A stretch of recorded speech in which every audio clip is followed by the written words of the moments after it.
Okay, hello everyone, and welcome to our webinar. We are going to give a few minutes for folks to log in, but I wanted to welcome you. My name is Dan Dato. I'm the CMO with Early Growth. My background is as a serial entrepreneur, and I'm old enough that I've been through a few ups and downs in our market, in our economy, and in our world, watching internet booms and bubbles burst and growth turn into recession. So I'm really interested to hear how our entrepreneurs that we have with us today are dealing with the situations, both domestically and globally. Going to be exciting. Before we get started, and as people log on, I wanted to just go through some ground rules today. The panel itself is probably going to be about 40 to 60 minutes long, depending on the Q&A. Anytime you have questions, you please put them into the Q&A panel in Zoom. You have two ways to communicate with us. One is the Q&A, the other is the chat. And so I encourage you here, while we're all distanced and digital, to utilize the chat to talk to us and each other. When you're chatting in Zoom, you'll see you have a choice to chat to the panelists, to chat to everyone, and I think you also have the option to chat to people individually or not, as well. Please chat with everyone. Introduce yourself. Tell us your name, where you're dialing in from, the name of your company, and a one-line description of your company. Although we can't be together, hopefully the chat is a way for us to talk to each other and network a little bit through these events. Again, if you have questions for the panel, drop those into the Q&A panel, and I'll be monitoring that throughout the event. We'll try to get to all your questions. Last but not least, what we're doing today is being recorded and will be available on YouTube afterwards. So if you're the type of person like me, where you might be jotting down notes, you don't need to. You can just watch and play along, and you'll be able to go back and access this afterwards. To get us started and see who's in the audience, I wanted to do a quick poll. And I know a lot of people out there are entrepreneurs. So just wanted to ask the question, are you fundraising right now? So we've got a few options for you here, yes and no. And depending on your state, we're going to give a few seconds for that poll to finish. But in the meantime, I wanted to introduce one of my colleagues, Vivek Guthetti. Vivek is our VP of Sales, and I wanted to kick it over to him to tell you a little bit about who Early Growth is. Thanks, Vivek? Dan. Thanks so much. Good morning, good day to everybody that doesn't share my same time zone. For the entrepreneurs and founders out there, I really commend you on your fortitude and the pursuing your vision. Saying it's a lot of work, I think, is probably an understatement. It can be a lonely journey. As your workload grows as a founder, you'll need to leverage partners and to strategically fuel the upward trajectory of the company. And that's really where Early Growth steps in. We're your strategic partner, leading your finance department and accounting, so you can focus on your business, on your customers, and your team. And I'll tell you a little bit more about us. You can advance the slide. Essentially, what we do again is finance and accounting services on an interim basis. That is our core service that we provide. And additionally, we handle taxes and valuation services, all items that you'll need as you grow your business and carry on through your success. And a little bit of a vanity slide for us. We're a national brand that's been around for almost 11 years, helping thousands of startups during that time period. We have a CFO team that has an average of 25 years of financial experience, offering a broad base of skills, and have supported the raise of almost $3 billion in funds. We service 40 plus countries, companies from 40 plus countries, and we have served a number of logos that you're familiar with. With regard to tax, we are having a special promotion right now for 2020 tax preparation. It's not too early to determine who your partner will be for next year, even though the hangover probably still exists from the tax deadline that just passed. Very key in understanding your opportunities for R&D tax credits is something that we'll be able to support, and that is essentially a dollar for dollar offset of your payroll tax. So please do get in touch with us. Our contact information will be available. And with that, I will pass it over to our partner from Smith Shapourian, Tila Smith.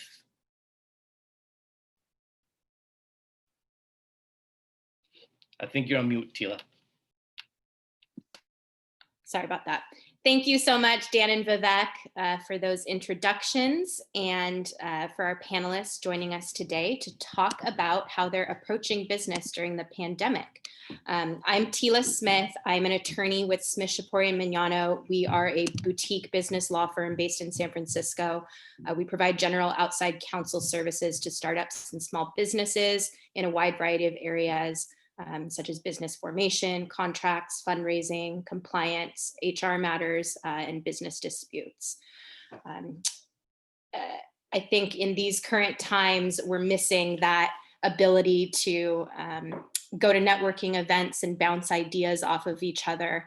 And so it's really important that we have these opportunities. And thank you to Early Growth for providing this platform for us to have this discussion.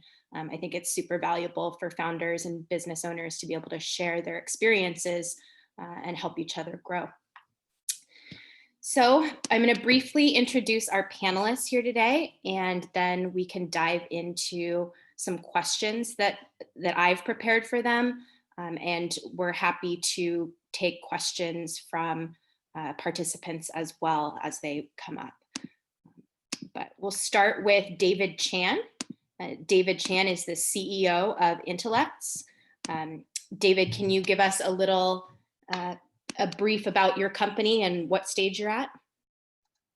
Yes, thanks for asking. So Intellects is an AI company focused on making negotiations smarter and faster using machine learning, as well as some secret sauce on our process and workflow collaboration tools.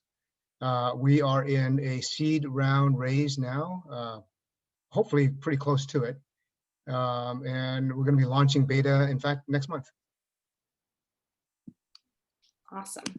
Next, we have Brianna Tomasello, who's the CEO and founder of Love Snacks, Inc. Hi, Brianna. Hi. Yeah, so as she said, I'm the founder of Love Snacks, Inc., and we're a healthy snack manufacturing company that focuses on infusing all of our snacks with collagen. They're sold in grocery stores and online. We have raised a small pre-seed amount, and we're in the process of currently raising our second round, which should be any day now. So we're kind of right at that cusp. Thanks, Brianna. And we have Sven Brunner, who is the CEO and founder of Hollow One. Hi, Sven. Hello, everyone. Our company is in the AR space, augmented reality. What we've developed is an augmented reality enterprise platform that basically captures all the big use cases out there in a unified software solution. So remote assistance, workflow guidance, and digital collaboration. We mostly focus on head-mounted devices like the HoloLens, the Magic Leap, and so on. In terms of funding, we already raised a seed round, it's almost 2 years ago now, and we're currently raising our Series A. Thanks, Sven. And last but not least, we have Phil Wenker, the co-founder of Mnemonic AI. Yeah, hi, I'm Phil. We're developing a deep learning-based SaaS solution for organizations to create buyer and marketing personas fully automated, so you don't have to go to the workshops and interviews what might come in handy during a pandemic. And we have angel investment, and we're not raising right now.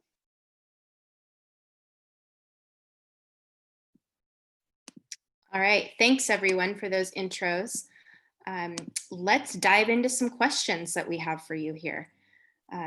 The biggest issue that I think is facing a lot of small business owners right now is the pandemic.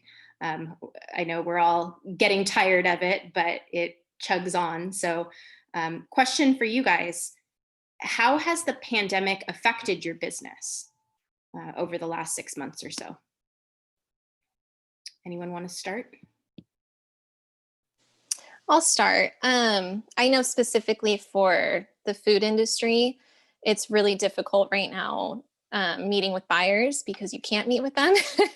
Therefore, you can't really get your products into stores, big retailers, for instance. So as an example, we're talking to Whole Foods right now, and generally you would be able to go have a meeting with them, and having that FaceTime connection is so vital and so important. And we haven't been able to do that. So we have to have everything on paper. And if it's not perfect in your Excel sheet, then they don't even want to talk to you. So I think pivoting and just learning how to navigate being away from that FaceTime interaction has been the biggest challenge for us. Have you been able to come up with any creative solutions about how to reach out and make those connections despite the lack of in-person meeting? Yeah, definitely. We started in March, which obviously is not officially launched, which is the worst time to start a business with the pandemic. But what I found is that, people want to work with people they already know right now, especially just with everything going on. So we've kind of tapped into our contacts and really tried to work with other partners that already have relationships with these big companies, so they can feel some sort of trust with us and know that we're not super random. And, it's a good way to get an introduction to them. So that's kind of what we've been doing, and it's working for us. Phil, what about you? How has the pandemic affected your business model?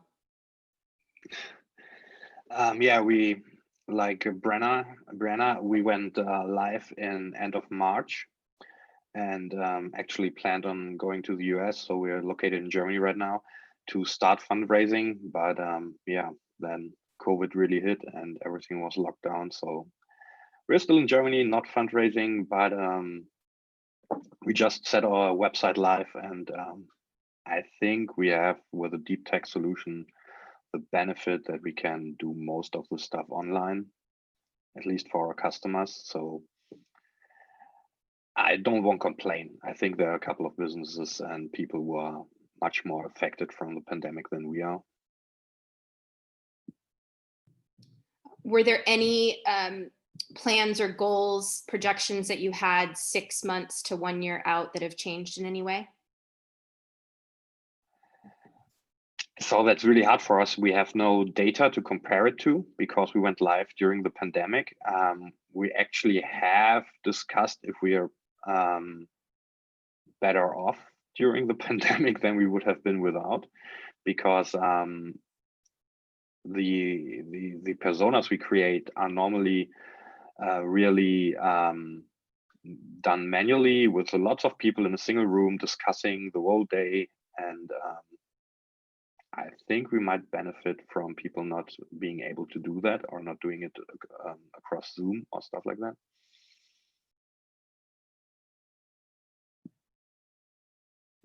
Awesome. Sven, have you seen any shifts as a result of the pandemic, or how have you needed to pivot your business model, if at all, as a result of this? So I think for us, I think similar to what Phil just said, is that we're also in the software world, and to ship the product and all those things. This is not really an issue. We especially were in the remote collaboration, remote assistance field. So this is definitely something that actually is growing stronger now due to the pandemic. I think we were a bit offset. The first few months were kind of hard when everything shut down and no one was sure how it's gonna continue. But after that, actually, we the business really started to grow. So we, from the business perspective, we don't have to do anything. It's actually even, I think, similar to what Phil said. It's actually helping us.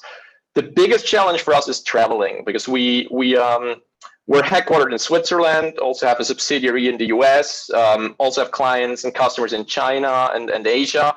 And it's really hard for us to kind of navigate all the travel restrictions. They basically change on a weekly basis. Especially for me, it's also hard to get back into the US and things like that. So this is for us currently the biggest challenge, to kind of travel, also meet, because sometimes, as Brianna said, sometimes you still need to meet the customers, especially for the larger deals. So I would say that's the biggest kind of challenge for us right now. David, how about you? How's the pandemic affected your business?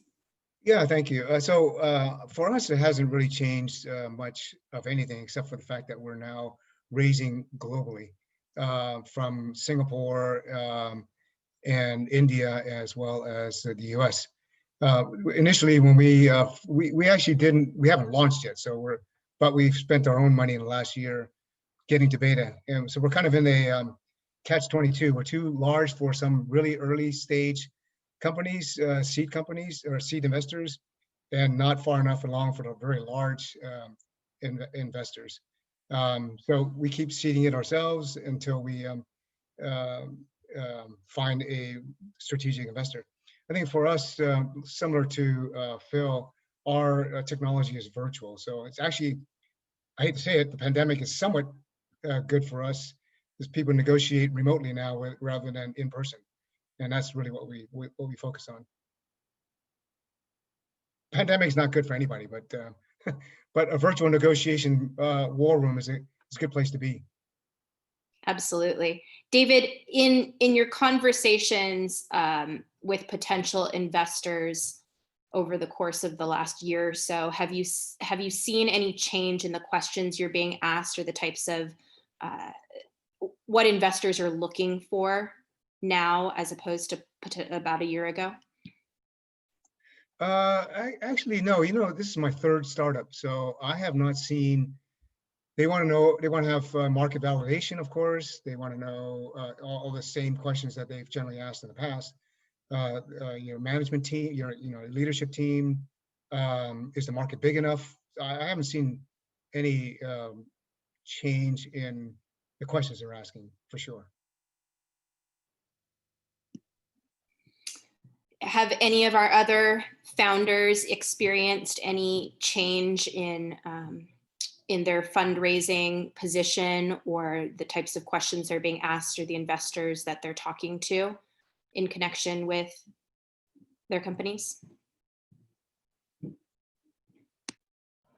I think maybe for us, or what I've experienced, the only really different or real difference is that they just want to make sure that, because no one knows how long it's gonna take until we're back to normal, or to whatever the new normal will be, that your company is able to deal with that new normal, or with whatever will happen in the future. The rest, I agree with David, is pretty much the same. Not much has changed. I would say that's maybe the only additional question that at least we get.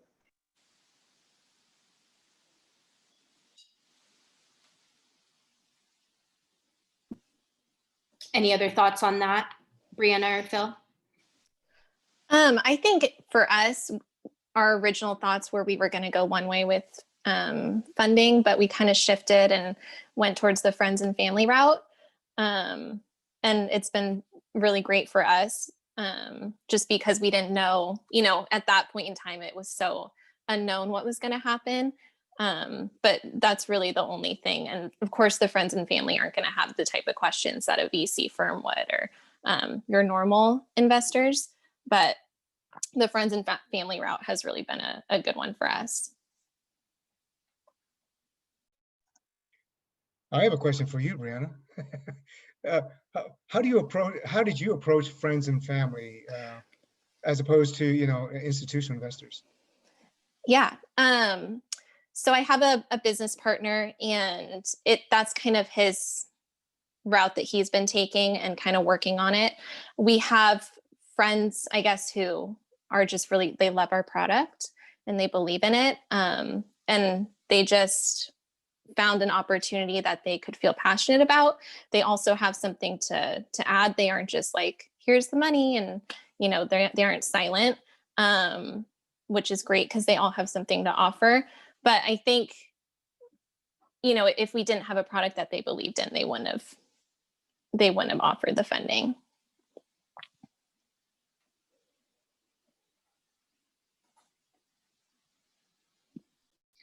So shifting away, still related, but shifting away from the business specifics, has anyone experienced pandemic fatigue or burnout with conducting their day-to-day business remotely?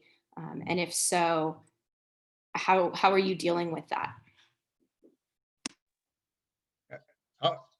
For me, it's actually, having worked in corporate America and partnerships and sales for such a long time, is somewhat of a relief, because when you meet with people, generally you're out drinking. And for me, that's been a nice, kind of a way out. Well, I don't want to meet you in person because of COVID-19, although I have done it a couple of times. So from that perspective, it's kind of nice.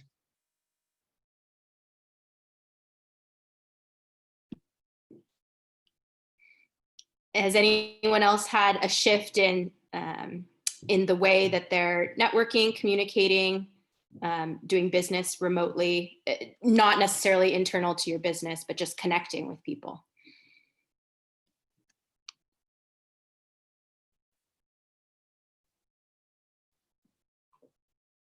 I mean, I personally find it kind of hard to even to engage with new people or contacts that you haven't had before the pandemic. I mean, if you know already someone, have been in touch with them for a while, it's not that big of a deal to just switch to virtual, do everything remotely. On the other hand, I think it's harder for everything, for closing deals, meeting investors, for all those things. Just networking in general is definitely harder, at least in my opinion, than it was before, because it's, I mean, there's a lot of networking events virtually now, but some of them work, some of them don't. We've also, same with like exhibitions and trade shows, some move to virtual, some of it works, some of it really doesn't. So for me, or for us, I find that's definitely a bit harder to engage with new people or make new contacts out there. I'll add for myself. I have not had a problem with engaging with a lot of companies and VCs and angels. I think this whole remote Zoom connections and whatnot, for me at least, and my team, has helped tremendously, and globally. So we don't have to go where they are these days. Yeah, that's true. You can have an excuse to not have to travel where they are. That's true. And by the way, I'm sure investors love that you're not burning a lot of cash traveling everywhere, right?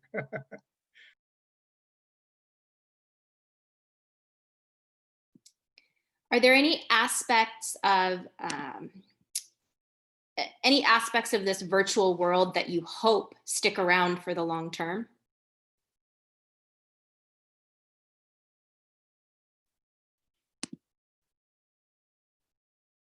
Phil, any comments? Yeah, I think that what Sven and David mentioned, so we don't travel anymore that much, I guess that will be an outcome, because we noticed that for some deals or talks or meetings, you don't have to be in the same room. But I think like networking events, sometimes you just want to have a connection with someone being in the same room, or the bonds are different, I guess, than if you only meet completely virtual. So except when stuff takes off and we can go in VR to do that, that might be cool. I think one of the positive things with remote connections is it's very targeted. If you're in these events, I've been to many of these networking events in the past, you have a hard time connecting with the right people that you want to connect with. and here it's truly one-on-one, and you get the quality time that you need to spend with the right people.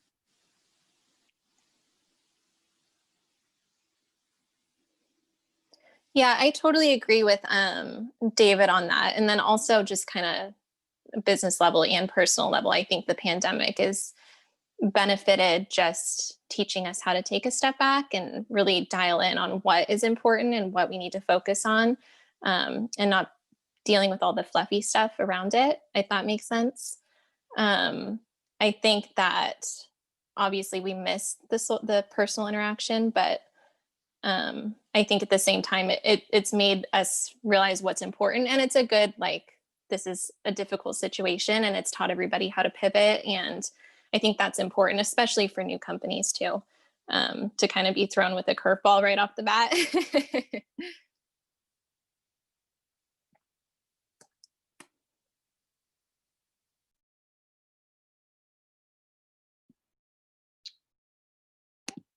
This is a sort of related question from Nita Shah. Hopefully I'm pronouncing your name correctly there. What are your expectations for the post-pandemic normal in terms of the way business is done? Perhaps we sort of covered that a bit, but how do you see this shaking up the startup world? In terms of the food industry, I actually think that things won't go back to the same. I think that it has made, I think we want the social in-person interaction with buyers, but buyers maybe don't want all of that. And I'm getting the sense that they are able to just focus on people that they want to find easier. And I'm not quite sure that we will go back to normal. Things might stay this way for a while virtually and just more simpler, I guess. So I think that as we continue to build our company, just making this a permanent pivot instead of a temporary one is important. Yeah, I think from my perspective, startup companies and actually enterprises as well are going to have to learn how to do with less. And from that perspective, at least for my company and probably other companies in this AI machine learning space, doing more with less is really going to be benefit both startups and enterprises.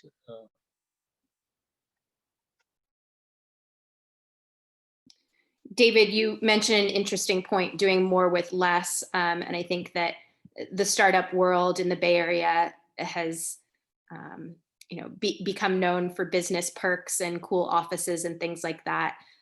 Curious, Phil and Sven, since you have such virtual businesses, did you expect or do you expect in the future to have a physical location where you've got a team working together and having that day-to-day interaction, or do you expect in the future that you'll continue to run things mostly virtually? So, I mean, first of all, I was surprised how well it worked when we kind of switched to full remotely at the beginning of this year. It worked pretty well. But then on the other hand, we have worked together before that already. So this is maybe so it's a bit hard to judge. I do see the value of having this day-to-day interaction, especially if you onboard new people. I think a challenge will be if we have to stay remotely for a while, how to kind of bring or establish a culture with maybe people you onboard just remotely, never seen anyone else face to face. I think that's a challenge. I think ultimately what we will have a very kind of a flexible model, that we will have some office where people can come and meet, and maybe for some meetings it makes sense, but we will definitely also keep the option to work from home, work remotely, because for so many things it's just more efficient and you need less office space, and there's also a lot of benefits to it. I think it depends on what department or operation group you're talking about. So I can only talk about research and development, and I think it is actually helpful to meet people in person and brainstorm and try stuff out together. And I think that will always be a part. Of course, you can do it virtually, but it's not the same creative spirit, if you want to call it that way, when you research something together and just bounce off ideas from another. For other parts, I'm not quite sure if that will return, at least not for us. We try to automate of most everything or find technical solutions. So I don't think that we'll have a classical office in that sense. Is anyone struggling at all with keeping that culture together with the people you're working with, other members of your team, or do you meet regularly, try and have group chats? Are they always business related? Do you try and, make them fun and personal happy hours, things like that? What are you guys doing there?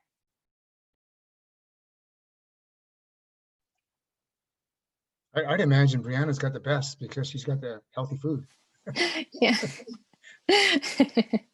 Yeah, we meet regularly just over the phone, and texting, group texts, but we don't, a lot of people live in different areas all over the Bay Area, so we don't generally congregate together, but we talk daily.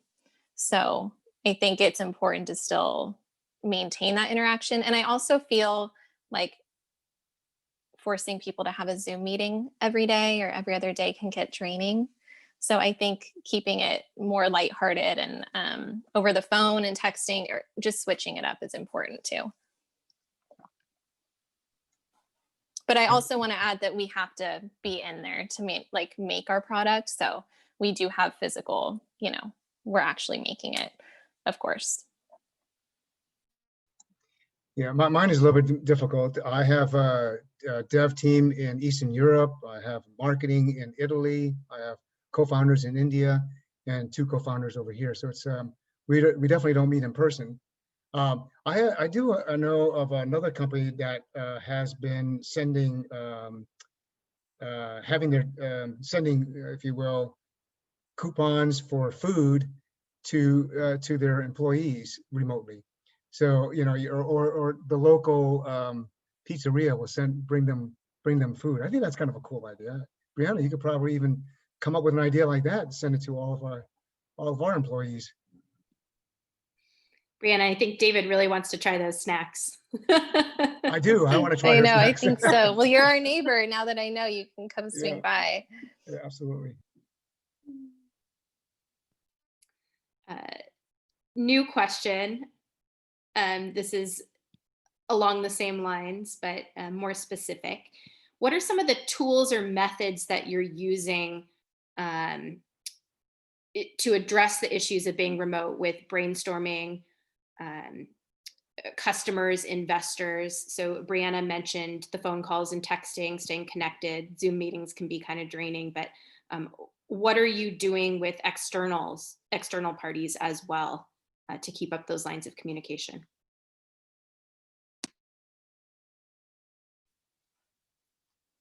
I find myself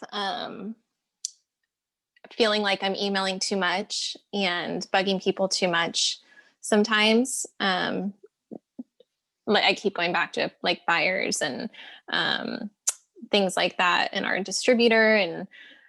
But I think it's important that that's kind of the only thing that we have right now.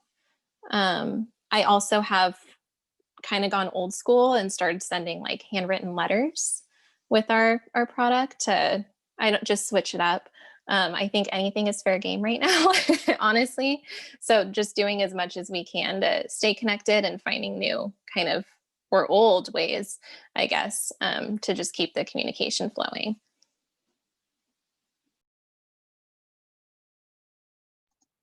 I'm using everything from WhatsApp to Zoom to email, Teams and Slack. Every single component technology you could think of. Of course, plain old texting as well, and phone. I think multiple channels of communication is probably the best way to connect with everybody. You can't, unfortunately, choose just one, I think, in this pandemic. Sven, have you experienced any hiccups or even benefits from the way that you reach out to people now from a business perspective, virtually?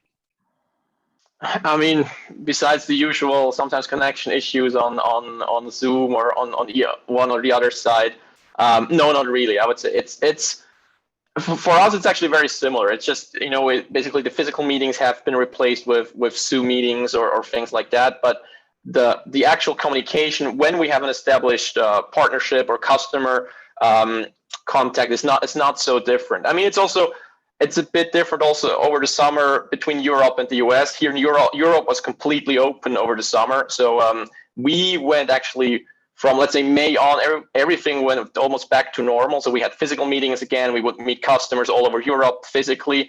It's changing now again. And in the US, it was just, you know, we as David said, you know, we would rely on all those tools that are out there, Zoom, Slack, Teams, and so on. But I wouldn't say that nothing changed too much there.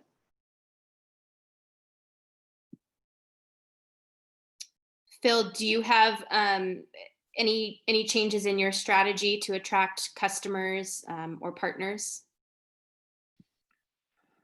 So as I mentioned early in the beginning of the panel, we have no comparison to a pre-pandemic times. So we are trying to different things to reach out to potential customers and measuring it and testing it against each other. And of course, using our own product helps. We will see what turns out to be the most profitable one to connect to someone. So we're actually measuring different chat apps and invites with Zoom versus Hangout or Skype or Teams and all that. And yeah, we haven't found the perfect solution yet, I guess. Has anyone experienced any benefit from having any competitors drop out of the market since the pandemic has happened?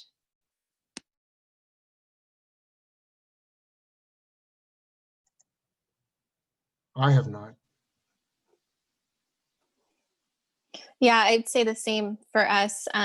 We kind of created our own category with what we're offering. So we don't have too many competitors, and the one that we have does extremely well. So we haven't experienced that too much. Yeah, same here in the field we are in. Actually, most, including us, most of companies offering these remote services, they actually, or these remote collaboration tools, they're doing pretty well right now. So it's I mean, it's for the entire industry. It's actually I think the market grew over the last few months even.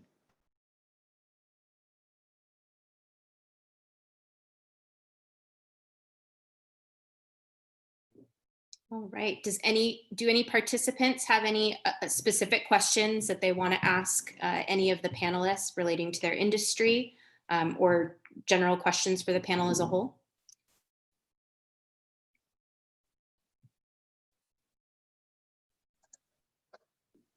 I saw a question from Harsh, which I was about to answer. Harish, about mixed reviews regarding funding for startups. About some say there have been record fundraising by startups, and some say many startups shutting down due to lack of funding due to pandemic. We're raising a fairly large seed round. Some might call it a Series A, and have not seen any VC shy away from the amounts of money that we're trying to raise.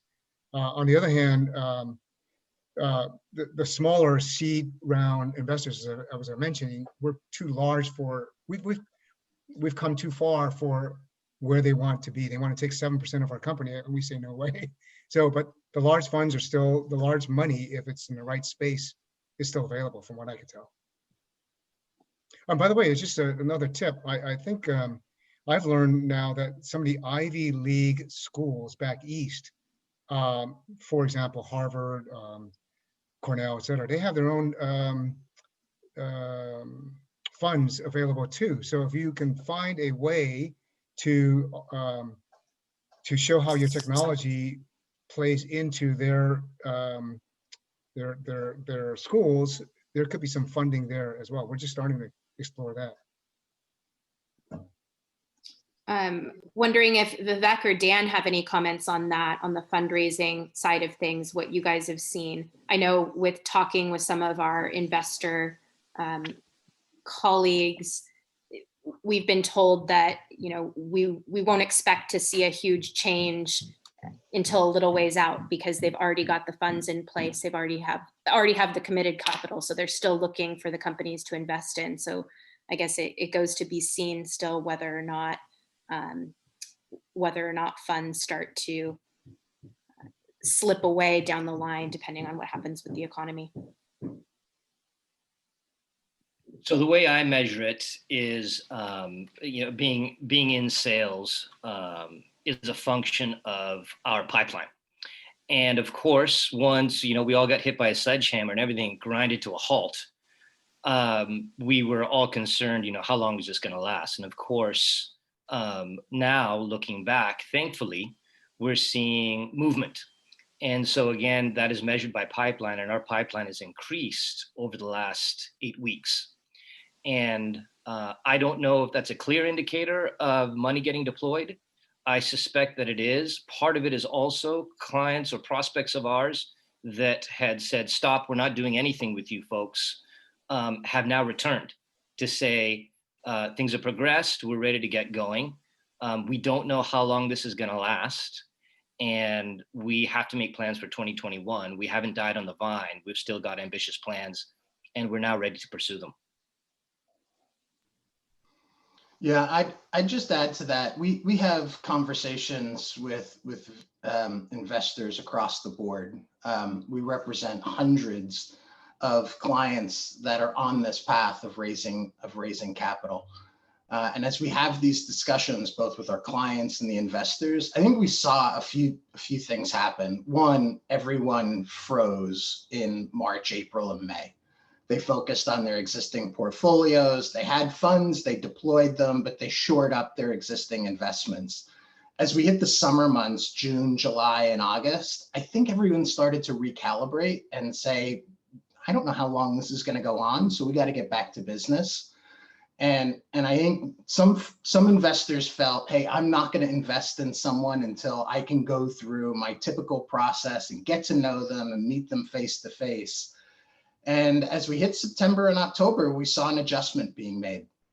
And I think investors at all stages are realizing, hey, if I want to continue to deploy funds, and probably the biggest motivator of investors is fear of missing out, FOMO. It's like, hey, if I don't want to miss out, I need to think about how I'm going to invest in this new environment. And so we've started to see investors just get back in the game and realize this is how we build relationships. This is how we get to know each other in this world.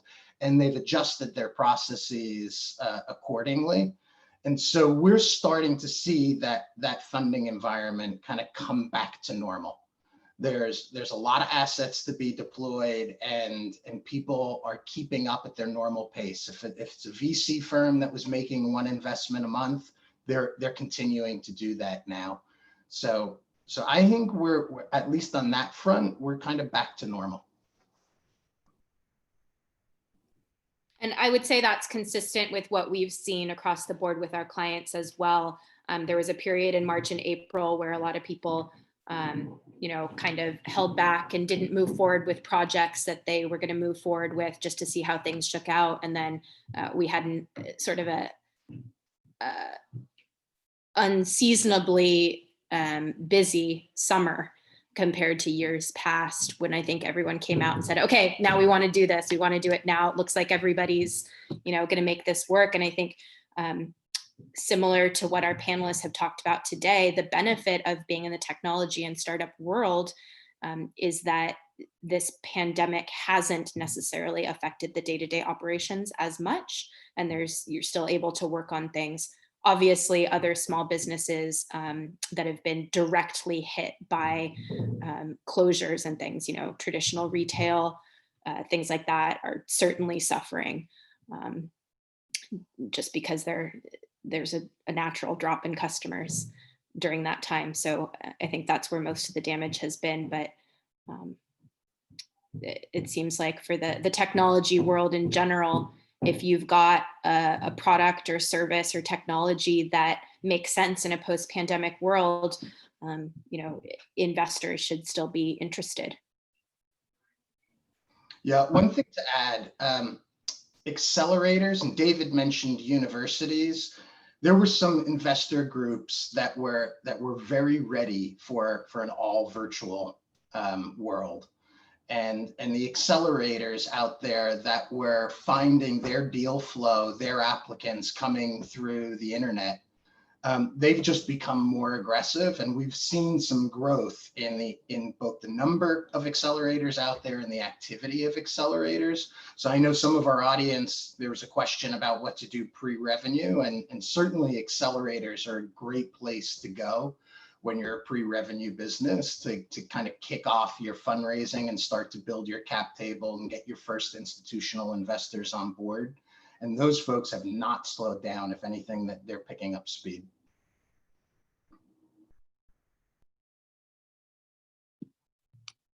Any other questions for the group or for anyone individually?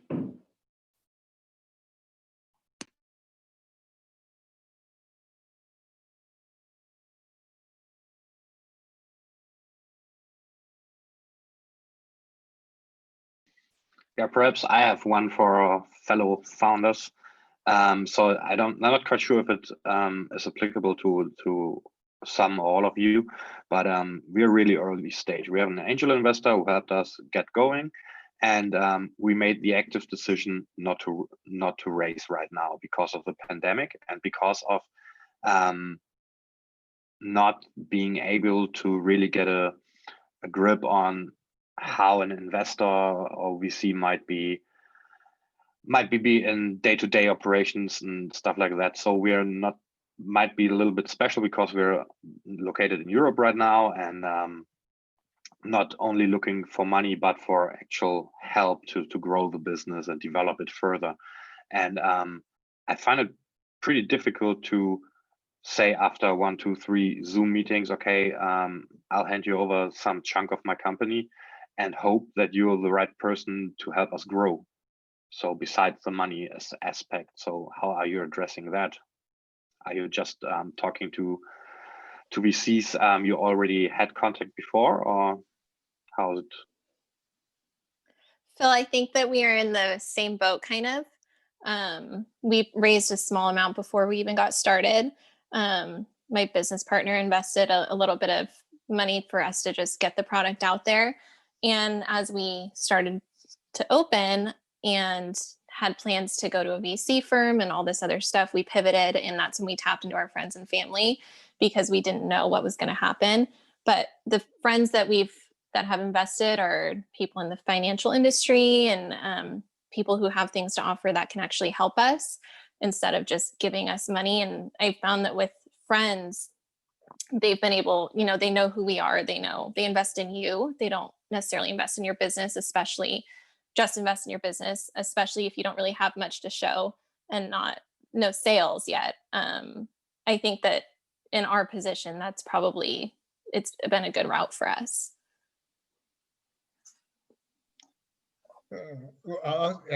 For us, one of the best things that we did was to bring on 2 great advisors. One was a executive director of GE Capital for many years, and his connections are very broad and very deep. It's been very valuable for us.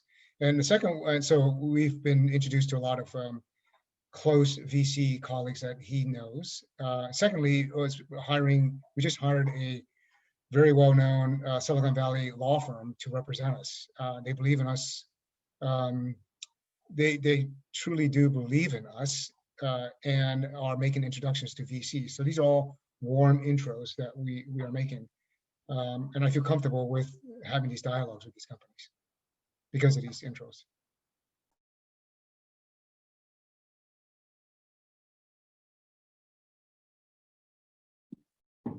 Oh, so one more thing, sorry, on the accelerator thing.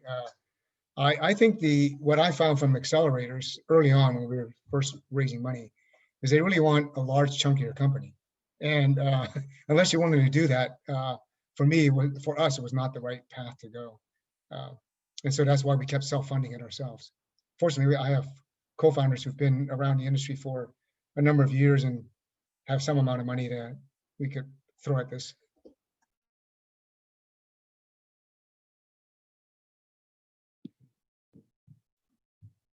Sven, anything to add there about connecting with investors or finding people who are a good fit for your business? I think it's mostly also what Brianna and David said. Basically, we mostly also try to leverage the connections we already had, maybe directly to VCs or to. We also have advisors who know people. You basically then have to kind of stick a bit with what you already have in terms of contacts and those things. But it's then easier to kind of. I understand Phil's kind of concerns that just meet total strangers, have a couple of Zoom calls, and it's hard to judge. I think also one other option is also usually investors, it's not the first investments that they make. They already made other investments before. So and I think if the investor is say if it's a good investor, they don't have a problem with you reaching out to another portfolio company, and just talk to them, ask them, hey, how are they in a day-to-day operations? Would they be a good fit? I think that's definitely should be on the table, and I would also maybe advise you to do that if you have concerns. I have a question for the panelists too, and maybe anyone else on the call. Is anybody who's using a safe document versus traditional valuation by an institutional investor? Is anybody using a safe document?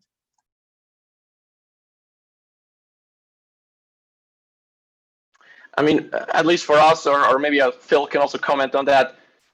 These type of fundings are not really a thing in Europe. So if you go also for funding in Europe, they only want to do the more traditional equity priced round thing. And if you're raising in both kind of in the US and in Europe, that's at least what we did. We go with the price round because at least this is what both understand. Otherwise, it's hard. You have to. For the US investors, you could bring up the whole safe option, but not for the Europeans. So that's why we went for that. All right, well, we're nearing the end of our time block here. Do any of our panelists have any final words of advice for the group, for the participants about moving their business along in this new world?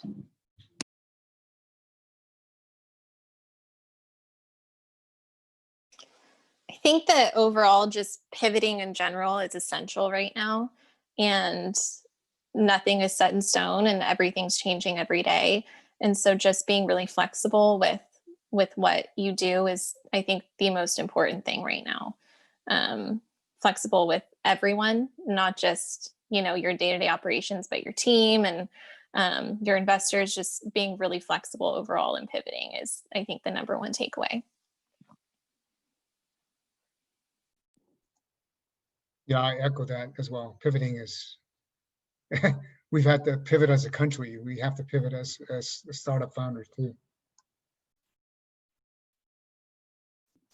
Well, thank you guys all so much for your time this morning.